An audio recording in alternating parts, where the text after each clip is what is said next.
Gente boa de Deus, é um prazer muito grande estarmos juntos retomando essa sequência dominical aqui em Brasília, nesse tempinho curto de 30 minutos que nós temos, mas que tem sido importante e tem feito diferença na vida de milhares de pessoas na cidade.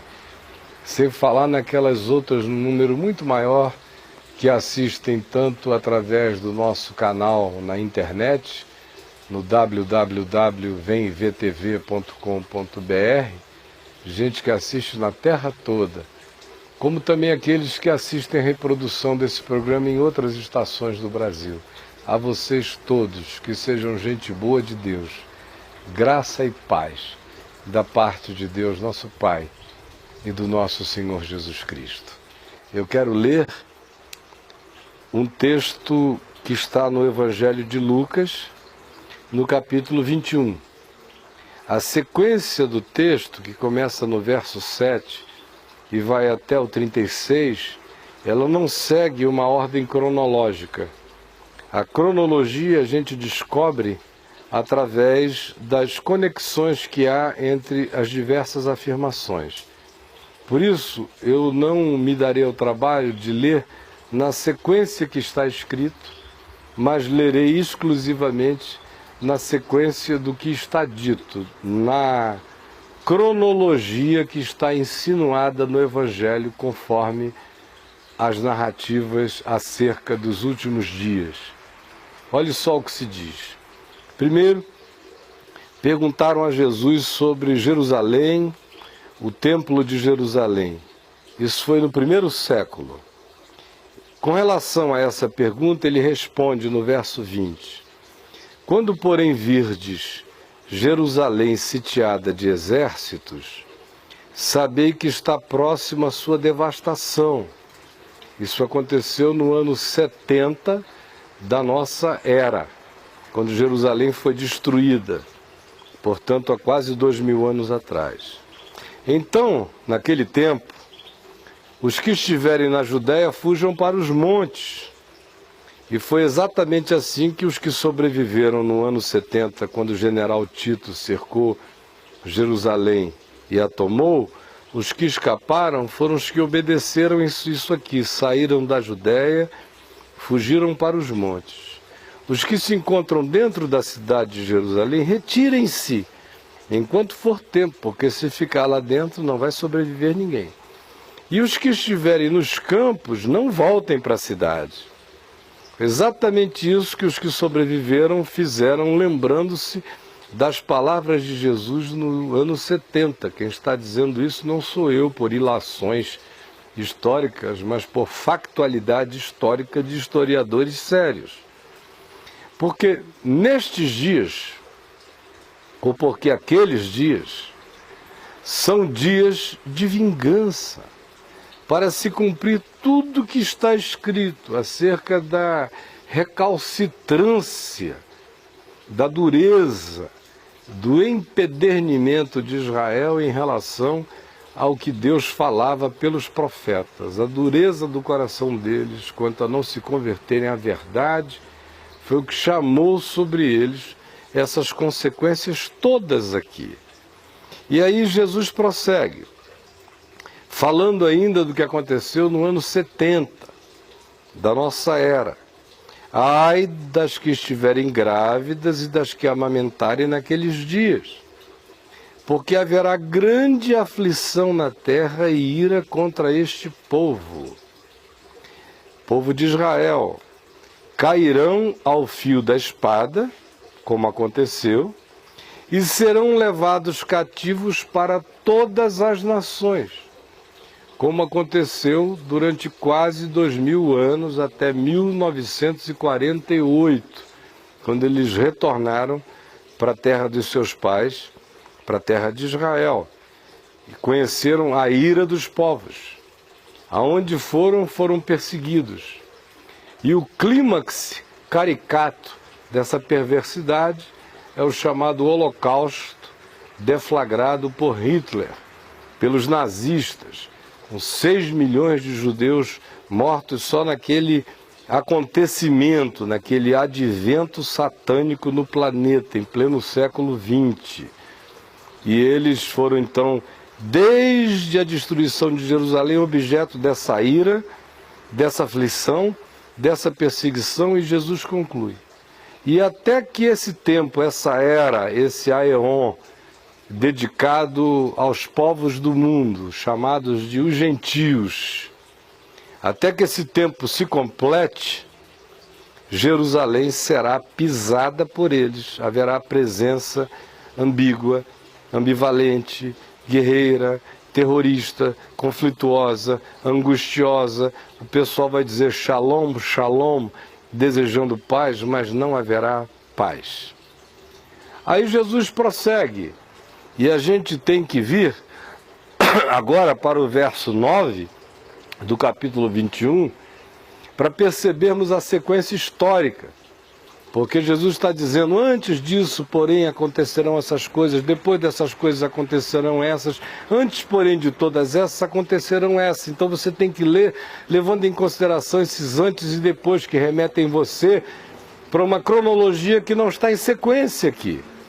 Então, seguindo essa lógica, e eu espero que você acredite que eu não sou um louco, nem um inventor de nada, se você quiser confira em Lucas 21, a sequência histórica vem para o verso 9 do capítulo 21, que prossegue dizendo: quando ouvirdes falar de guerras e revoluções, não vos assusteis. E a gente experimentou nos últimos 400 anos no planeta uma sucessão de guerras e revoluções, mudanças, alterações, monarquias caíram, impérios, Revolução Francesa, banhos de sangue, novas perspectivas ideológicas para todos os lados. Quando ouvirdes estas coisas, não vos assusteis, pois é necessário que primeiro aconteçam estas coisas, mas o fim não será logo. Todas as revoluções, talvez a mais significativa e marcante delas foi a bolchevique na Rússia, depois a antiga União Soviética. Então lhes disse Jesus, depois dessas coisas, levantar-se-á nação contra nação. E a gente viu isso no que se chamou já de Primeira Guerra Mundial. Depois no que se chamou de Segunda Grande Guerra Mundial. Levantar-se-á nação contra nação e reino contra reino. Será um mundo onde as diplomacias existirão em estado perpétuo, porque do contrário o que se conflagram são as guerras. Haverá grandes terremotos. E todos os centros de sismografia no planeta nos dão conta de que não só os terremotos sempre foram frequentes na Terra, mas que nos últimos 100 anos houve mais terremotos do que em tudo que se registrou na história humana passada. E nos últimos 30 anos se teve mais terremoto do que tudo quanto se tinha tido antes. E só para a gente ter uma ideia, de 4 meses para cá nós já tivemos mais terremotos na Terra do que a gente tinha tido na década anterior. E na última semana a gente teve tremores que aconteceram no Chile, com consequências no Pacífico, com consequências no Japão, com consequências no Brasil, com consequências nos lugares mais remotos da Terra, e será cada vez mais assim, tanto mais quanto a gente se aproxime desse tempo do fim. Jesus diz, prosseguindo, haverá grandes terremotos e epidemias, pragas, surtos e fome em vários lugares, não no mundo inteiro. O mundo inteiro não está passando fome, mas existem bolsões enormes de miséria inconcebível no planeta. E também ele disse, nesse tempo haverá coisas espantosas, coisas inexplicáveis. Para mim, a maior simbolização dessas coisas espantosas, além de tudo que a gente vê de progressos da ciência, de descobertas sobre a própria natureza do universo, sobre a possibilidade de existirem multiversos, mundos paralelos, sobre todas as entradas no mundo subatômico, o surgimento das nanotecnologias, dos mini-robôs, das miniaturas de tamanho de bactérias, movidas a bactérias para serem robôs enfiados nos nossos corpos, ou com um potencial enorme de saírem de controle e devorarem em 10 anos a Terra toda. A gente está vendo coisas espantosas surgindo todos os dias, mas provavelmente a maior caracterização ou a maior caricatura desse espanto todo sejam os tais dos OVNIs, os objetos voadores não identificados, que cada vez mais se apresentam numa perspectiva não de objetos que venham do espaço sideral, mas aqui do lado, de uma invasão de dimensão. Quem assiste o meu canal na televisão, a VMV TV, assiste dezenas de reflexões nossas sobre esses acontecimentos todos. Eu estou dando aqui uma pílula para você.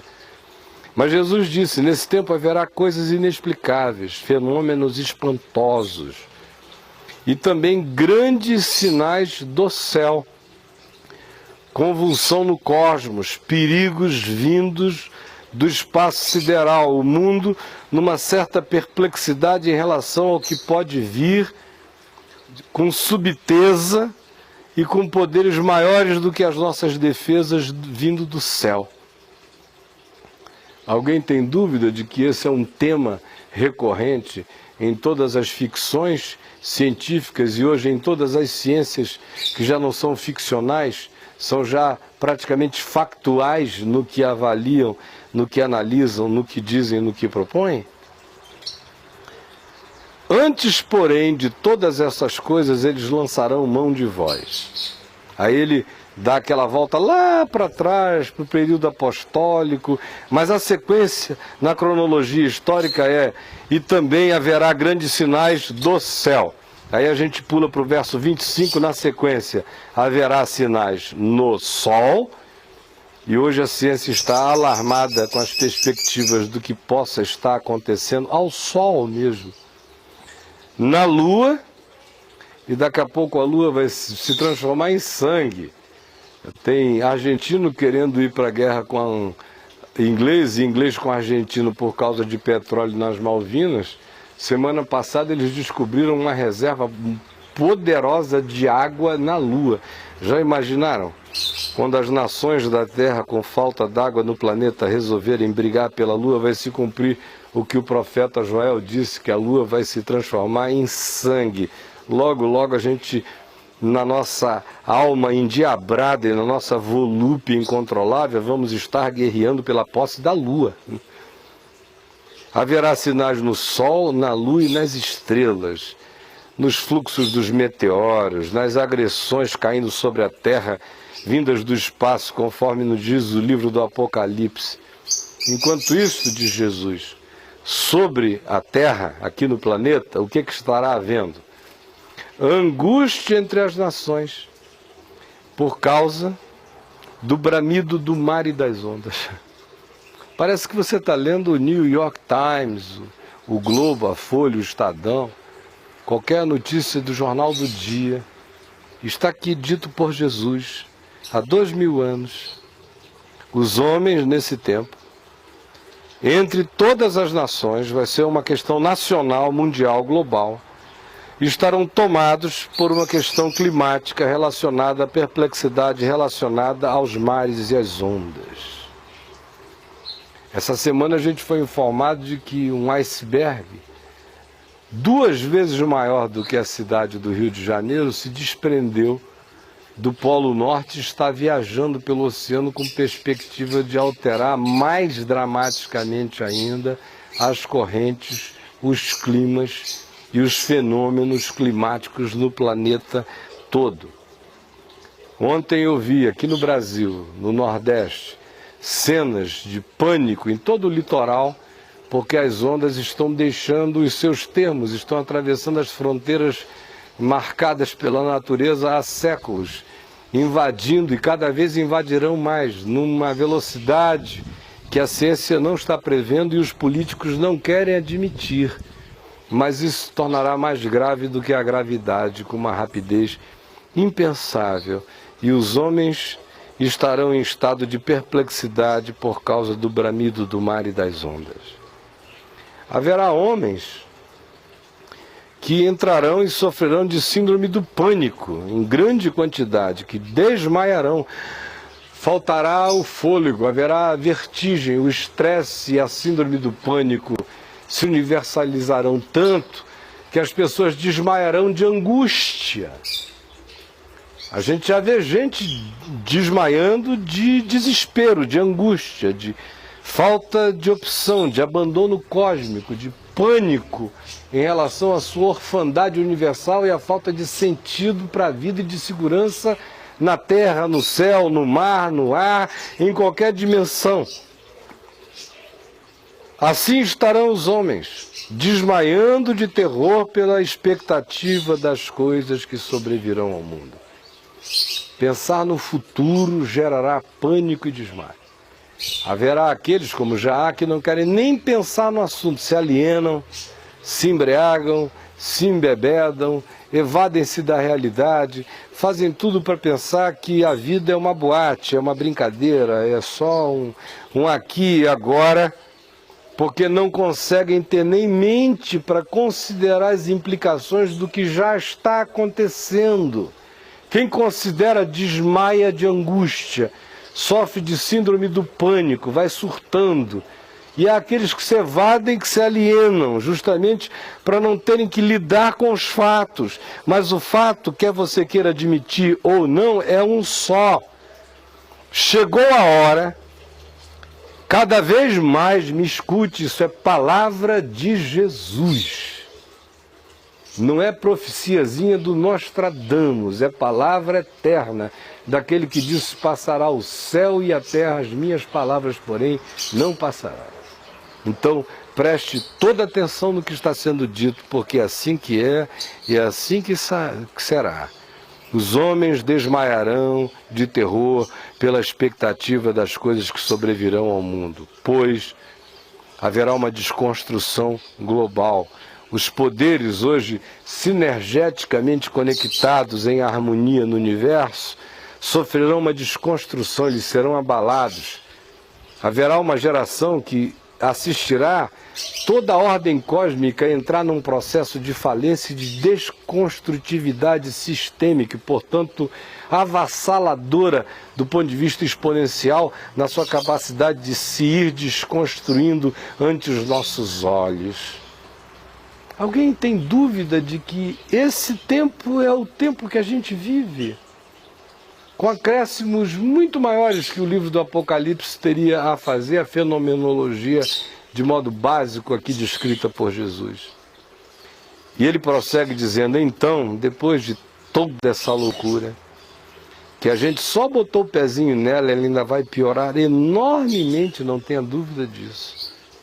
Então se verá o Filho do Homem vindo numa nuvem, com poder e grande glória. Ora, ao começarem estas coisas a suceder, exultai e erguei as vossas cabeças, porque a vossa redenção se aproxima. Aí, após ter dito isto, Jesus lhes propôs uma parábola. Olhem a parábola que ele propôs. Vede a figueira e todas as árvores. Observem as estações das árvores na natureza. A figueira é um exemplo. E aí ele prossegue dizendo: quando começam a brotar, vendo-o, sabeis por vós mesmos que o verão está próximo. Começam a abrir flores, começa a haver um reverdecimento, começa a haver uma revitalização.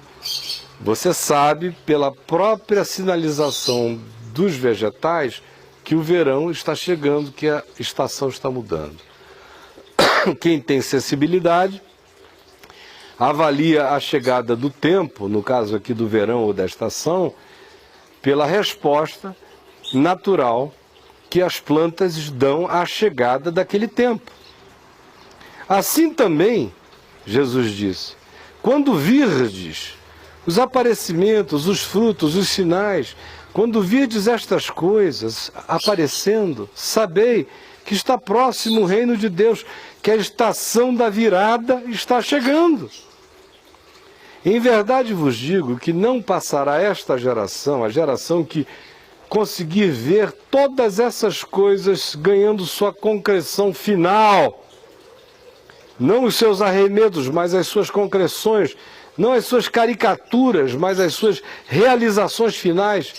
Essa geração que vira esse conjunto, essa síndrome apocalíptica instalada definitivamente na Terra, Jesus diz: em verdade eu vos digo que não passará esta geração que vir isto sem que tudo isto aconteça.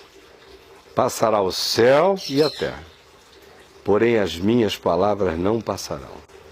E aí vem o conselho dele para você, para mim, para todos nós que estamos vivos hoje no planeta, vivendo essa hora, vivendo esse tempo, vivendo esse momento do fim. Ele diz: acautelai-vos. Acautelai-vos por vós mesmos. Não precisem de advertências de ninguém. Instalem um software de prudência, de cautela, de sobriedade, de bom senso, de sabedoria em cada coisa que vocês virem, interpretarem, disserem, a elas se aliarem. Sejam cautelosos, a hora é a mais grave de todas as horas. Acautelai-vos por vós mesmos, para que nunca vos suceda que os vossos corações fiquem lotados, sobrecarregados, com as consequências do que também vai cobrir o planeta como estilo de vida, como construção mental, como projeto de existência, a saber, as orgias, o culto ao hedonismo, a banalização dos prazeres será o ídolo maior dessa civilização, a embriaguez, que não é uma latinha 2, 3 de Skol, é um estado mental de surto, de loucura, de falta de sobriedade, de sensatez, de calma, de prudência. Ao contrário, essa embriaguez aqui é a mente entrega ao surto das pulsões, dos desejos desesperados. Quanto mais desespero na terra, mais desespero no coração humano. Quanto mais desespero no coração humano, mais os surtos incontroláveis de desejos irreprimíveis que se projetam em todas as direções, porque a alma diz: a vida não tem sentido, então que não tenha. Deixa eu viver o absurdo da minha própria existência. E Jesus disse: tomem cuidados também com as preocupações deste mundo, com o materialismo, com as agendas da fantasia e da mentira que tiram de vocês o foco do sentido da vida. Cuidado! Cuidado com que seja culto hedônico ao prazer. Cuidado com o surto das embriaguez, da embriaguez que tira a reflexividade, que tira a sobriedade, que tira o pé no chão, que tira a boa análise e que não entrega você ao espírito do suicídio. E tome cuidado com as preocupações deste mundo, porque elas cegam, matam a agenda de Deus no coração da gente e nos agendam para cumprirmos as pautas da vaidade, da morte, da pequenez, da mesquinharia e da alienação. Jesus disse: fiquem acautelados, porque aquele dia, quando vier, ele virá repentinamente, e ele virá como um laço, pois há de sobrevir a todos os que vivem na face de toda a terra. Jesus está dizendo que essa é uma questão global, não local e não regional, ninguém escaparia dela. Que outra geração, até então, foi mais capaz de poder conhecer, detectar, saber e discernir as implicações de eventos globais do que essa nossa? Portanto, o que Jesus está dizendo aqui é sobretudo para essa nossa geração e daqui para frente. Há de sobrevir a todos os que vivem sobre a face da terra e todo mundo vai ficar sabendo. Essa geração pode ficar sabendo de tudo que acontece na terra. Vigiai, pois, a todo tempo, orando, vigiando, orando, não dando bobeira, não dormindo de touca, não se alienando, não virando avestruz, enfiando a cabeça do buraco, ao contrário, vigiai, pois, a todo tempo orando, para que possais escapar de todas essas coisas que têm de suceder, e elas têm de suceder. E então vocês poderem estar em pé na presença do Filho do Homem naquele dia. Era isso que eu queria dizer a você hoje, era ler o Evangelho, com essa calma com a qual eu o li, o explicando com a simplicidade com a qual eu explicaria a minha netinha. Então você que ouviu, você que, eu não sei quanto tempo já faz que eu estou falando aqui, se são 20 minutos ou 25, mas o tempo que eu esteja falando, eu estou aqui totalmente sem noção de quanto tempo eu estou falando a você.